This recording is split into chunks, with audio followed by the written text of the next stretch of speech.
it's a battle of ideas. We've got to be out there stating the facts against the lies. When these globalists come out and say, arrest people that don't agree with global warming being man-made or put us in psychiatric wards, shout them down. Say, hey, you don't try to arrest me for my speech. You're a tyrant. I want you to have your speech, but don't you call for my arrest. That's treasonous. That's dangerous. That's authoritarian. You shut up. Because let me tell you, I'm for all speech until somebody says get rid of somebody's speech. So you go ahead, you talk as much as you want, but I'm going to be screaming right back in your face. Sasha in Nevada, you're on the air. Thanks for holding. Welcome. Hi, Alex. Okay, 1 minute. I'm an old school hacker. I worked for Bill Gates. I go way, way back on all of this stuff. And I really enjoy your program. You educate me every day. And I wanted to bring up something to you, which you must know about. And I've sent you multiple messages and even a letter once. The message was titled, Google is laughing at you. You talk about the NDAA. You talk about Google and Facebook's relationships with the CIA, all that kind of stuff. Mike Adams had an article about how buying storable foods can put you on a watch list. And I just wanted to talk about the problem that about this Google Analytics and how it's basically Google owns the internet and how everybody is complicit in this, including InfoWars.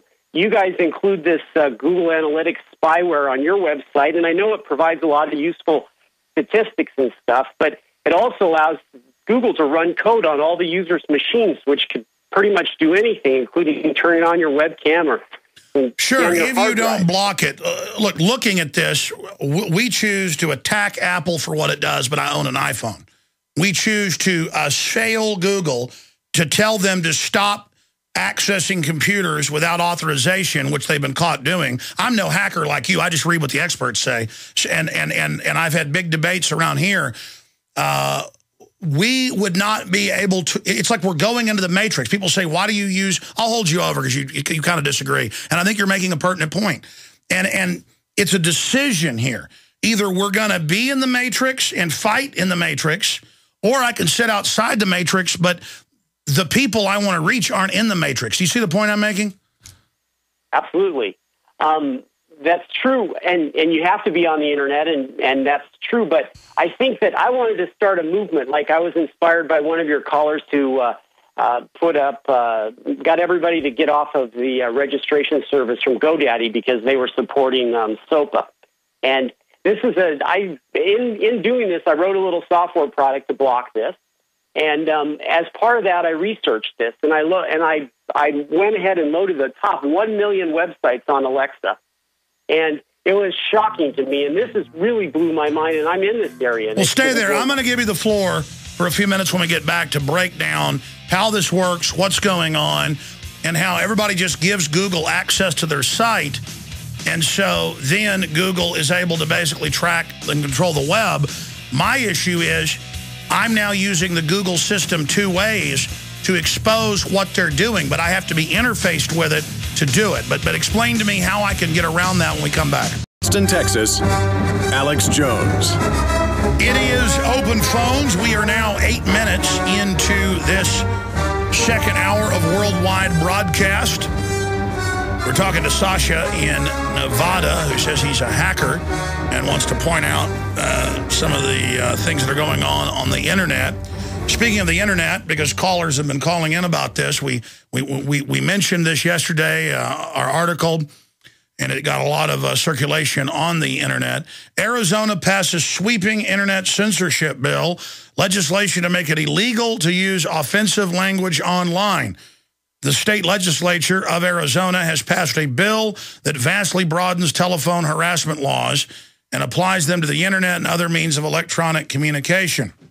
The law, which is being pushed under the guise of an anti-bullying campaign, would mean that anything communicated or published online that was deemed to be offensive by the state, including editorials, illustrations, and even satire, could be criminally punished.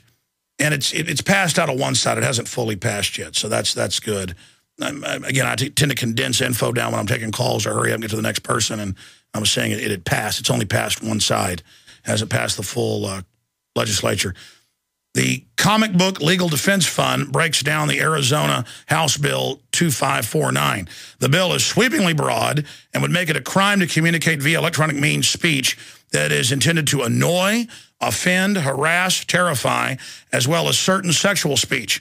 Because the bill is not limited to one-to-one communications, HB 2549 would apply to the internet as a whole, thus criminalizing all manner of writing, cartoons, and other protected material the state finds offensive or annoying. So you go to a website and you don't like what you're seeing, and you go file something and they come after you, and it goes on from there. And it's basically word for word. I've looked at the bill. The Cyberbullying Act does exactly what Congress has been trying to pass. Every time some poor kid commits suicide because people are being mean to them online, they say, oh, we got to criminalize speech for everybody.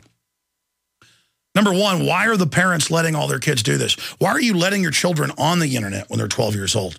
Why do you have them in public schools? Why do you subject them to this dead culture? I mean, I've said it. You'd be better to your kids not even know how to read or write, but to know how to work on a car or clean out a garage or paint than, I mean, all these people have college degrees now, and they can't even get a job. And the illegal aliens are driving around in brand new cars, living in nice houses because they know what makes money. The old carpentry, things like that. And I'm not saying college is worthless, but it's close to worthless with a lot of the different degrees because it costs too much. You're not going to get enough money out of that degree because the jobs don't exist because we've been deindustrialized. The high-skilled jobs, there's maybe a third of what there was in the 70s. That's a conservative estimate. I'm going to shut up now. It's just all of this ties together. Now, Sasha in Nevada called in during the last segment, if you missed it, and just recap that. So you're a good, great computer person, work for Bill Gates, and you're pointing out that Google is laughing at us, and you've sent us articles about this. Send it to us again, and I'll try to do a search on it and maybe even post what you have to say. I know what you're saying is true, and I was explaining why we use Google Analytics and things. It's because we can interface with the matrix. Just like I said, I use an iPhone, but I talk about how they should change their labor practices and pay people enough so they don't commit suicide. And they now are doing that. So all of this tech is built the same way. All of it is immoral. So I use it as a hypocrite, but the excuse is I can shoot videos on that driving down the road that'll be seen by 1 million people or more, criticizing it and pointing out, by the way, I'm using an iPhone. I'm a hypocrite. But by the way, they should charge you, $5 more for an iPhone, and that would actually raise those people's standard of living. But the globalists don't want that. I mean, Al Gore runs Apple. What do you expect? He's a monstrous person. He owns oil companies that literally are the #1 company chopping down rainforest on record. Occidental, just vicious.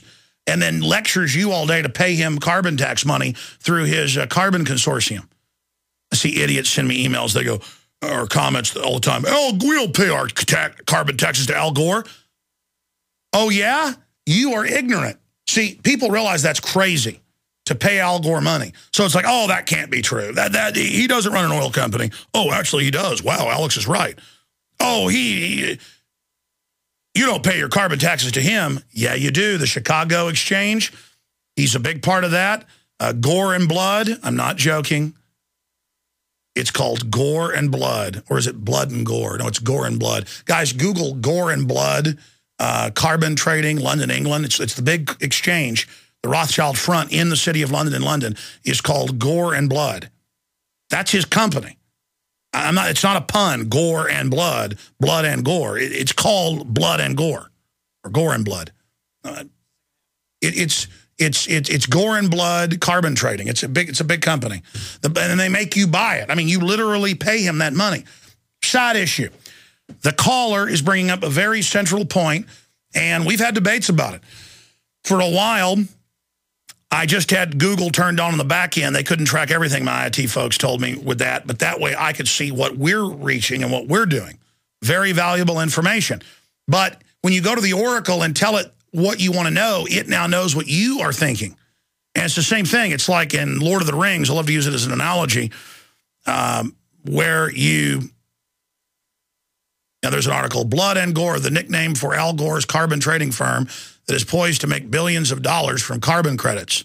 And yeah, it's the nickname because the principal is what, Lord Blood and then Al Gore. You can look it up, side issue. Continuing here, and actually find their website, is what I'm saying.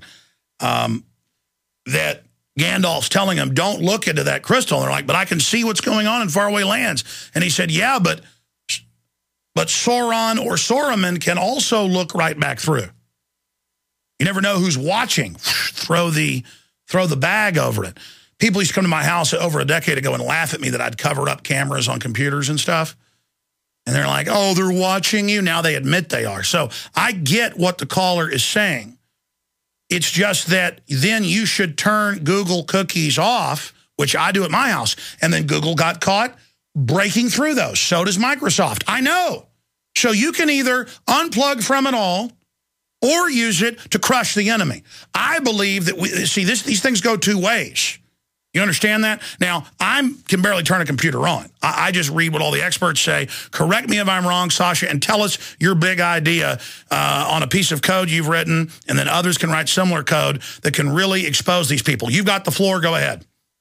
Okay, before that, I'm just going to spend 30 seconds, and I didn't mean to beat you up on this. No. I need to, hold on. I need to be beat up because, but I need to be beat up so I can show and say where I stand on this because we've had these discussions. No one's just ever brought it up to me. So I want you to know where I stand, part of total transparency, but go ahead. Okay, let me take another example. Let's say you go to aljazeera.com and who's operated by a foreign group and so forth. You go there and you're reading an article about U.S. government spying. Well, the fact is that on that article there on Al Jazeera, they're including Google, Facebook, and Twitter code on there. Now, it can be implemented in different ways, but the way that it works, that where people commonly put the Facebook like button on their pages, they include a block of code from Facebook that draws that button. Well, that block of code that draws that button also goes ahead and communicates all your personal information. The fact that you've read there even can log your keystrokes and turn on your camera and all that you said. Well, actually, the Facebook one can't, but the Google one can. And let's then back to your site. That you include Google Analytics, and yes, that's a lot of useful information, but I would argue that that's not necessary at all for your end users. And if you just didn't include that code, you're complicit in running this code for Google. If this code wasn't on your site, then it wouldn't be able to be tracked. And I understand. You were saying you did, the top sites on Alexa and found most of them have it, right? I took and loaded 1 million websites. I know it's the largest study to date. I know that the largest study beyond that, and I'll write an article for that, and probably it'll be in the Wall Street Journal. It'd be great if you guys could write the article. I'll send you all the data. But I loaded the top 1 million websites, and of those 1 million websites, 700,000 of the top 1 million websites are including Google Analytics, or maybe 75% of them are including Google, Facebook, or Twitter, all three of the code that they run for other people. And I would say that the solution there's a solution for the end user and there's a solution for the webmaster. I was thinking about more of the webmaster side.